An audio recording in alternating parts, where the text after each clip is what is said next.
Hello and welcome to my next video showing you how to use Fantasy Grounds 2 to play Savage Worlds online. An email came in on the Fantasy Grounds website requesting some help in creating your own modules. Modules, quite simply, are the things that appear when you click on the module tab. As you can see, I've got quite a few in there.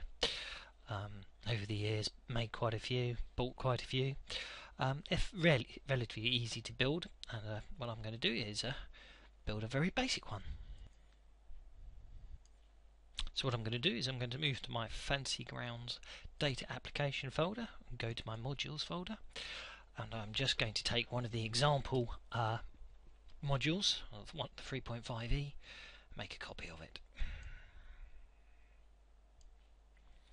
I'll just give it a rename.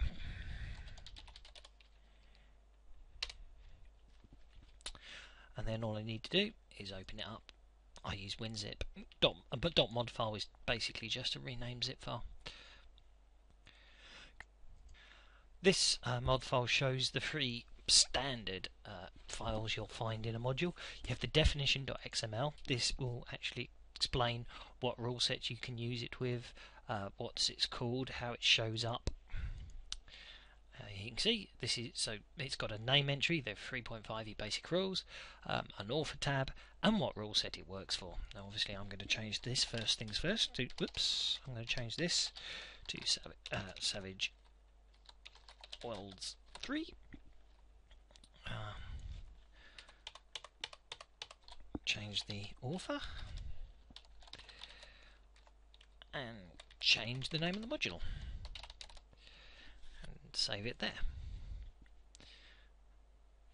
And if I move back to the zip file, it'll update the zip file. And if I go into Fantasy Grounds, it will show up when I restart it. So if I go into the module tab after restarting Fantasy Grounds, you can see there's example. We'll open it up and you can see there's the name I've changed, the Savage does work okay. And obviously right now it's not going to do much else. Well, it comes up there. In fact, some of it will load, but that's about it. At the end of the day, this module was not designed for the Savage Worlds rule set, so as you can see, it's not going to work. So if we go back to the WinZip, you can look at the other files. The thumbnail.png, this is the file that will show up here in the entry. For some reason, I find sometimes it may just be unique to me. Noticed it a fair bit. The icon doesn't show up in my library. This seems to be something happens from time to time. Never worked out what causes it. As you can see, sometimes it works and other times it doesn't. It's just a minor annoyance. Okay, the last file is client.xml. Now this can be client.xml, common.xml, or db.xml. If the file's named db.xml, it will only show up for the GM. If it's common.xml, then it will show up in the client and the GM. And client.xml is pretty much the same as common.xml, with the added advantage if you have a full rule set, it will be viewable in local mode. Whether or not the whole rule set supports it's another matter, but if a file's named client.xml, it's viewable in local mode. So without further ado, I'm just going to open this file up. There it is. Now I'm using Notepad++ with the XML add-in because I find it makes life a lot easier. So what I'll do is get rid of the entries because they won't do me any good. I'll go to the library and I'll clear out the library as well.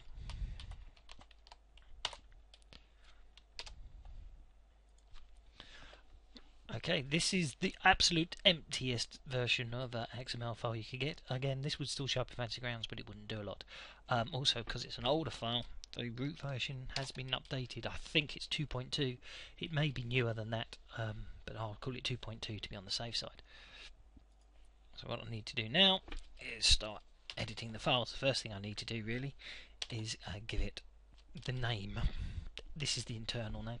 So we'll call this example, module. My typing is atrocious. Example module static equals true. I have to be perfectly honest, not sure exactly what that does, but I won't worry about it. What's more important is the name. Now I've got some macros set up to save me some typing, so we'll call this example module. This is the name that will show up. Then we can give it a category name.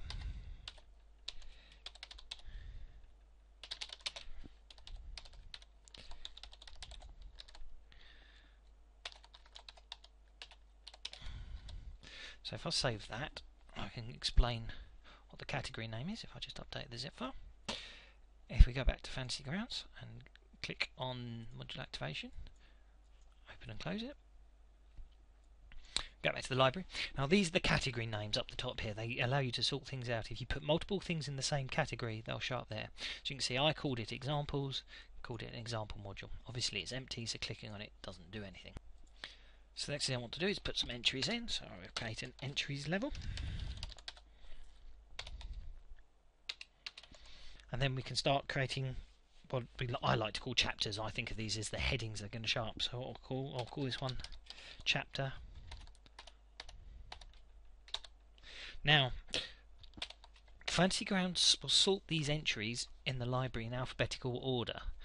Therefore, if you call some, but also with the way the quirks computers count. So if you put that as chapter. Now, Fantasy Grounds will sort these chapters in alphabetical order.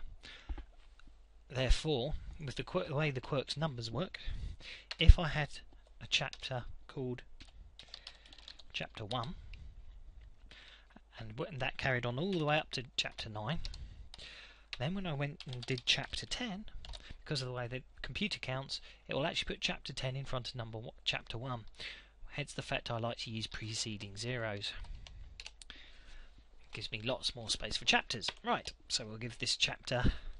So this is just a container for what's going to be in the chapter. So next we need to tell it what to do with it. And we're going to say this is a library link, so it will show up in the library. And we'll give it a type of, well, it's a window reference. It's going to explain how it's going to open up a window when we click on it. So the next thing to do is say what class of window to open. So we'll put the class entry in, and I'm going to tell it to open a reference text window, which is SW_reference text. Now these are defined in reference_basic classes.xml. There you can see there's the reference text. That's sort of the definition for it. You can see there's all reference text wide, feet, content, feet, and also in reference SW classes. I worked out what most of these did by looking through the SWEX modules over time. You just sort of have to learn, or obviously ask questions on Savage Worlds Online, and myself or Savage Sandyman or Savage Callan will give you a hand as quick as we can. Right, back to the cloud. So we've told it we're going to open a window, then we're going to have to put in where the data is. Now I can just put ... which says this is actually going to store the record, and then if I give it a name,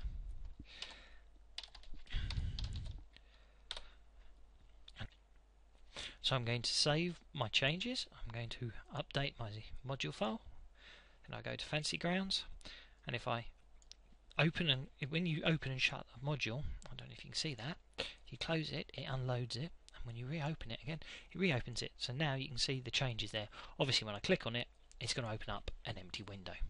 In anyone case is wondering about these extra little icons, I'm playing around with the bug fixed version of the Savage Worlds rule set, which has some extra little tweaks on it.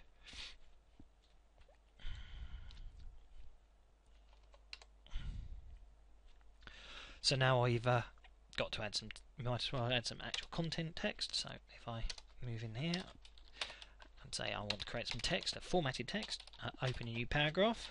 This is an example of some formatted text. Update it. Go back. Close the module. Open the module.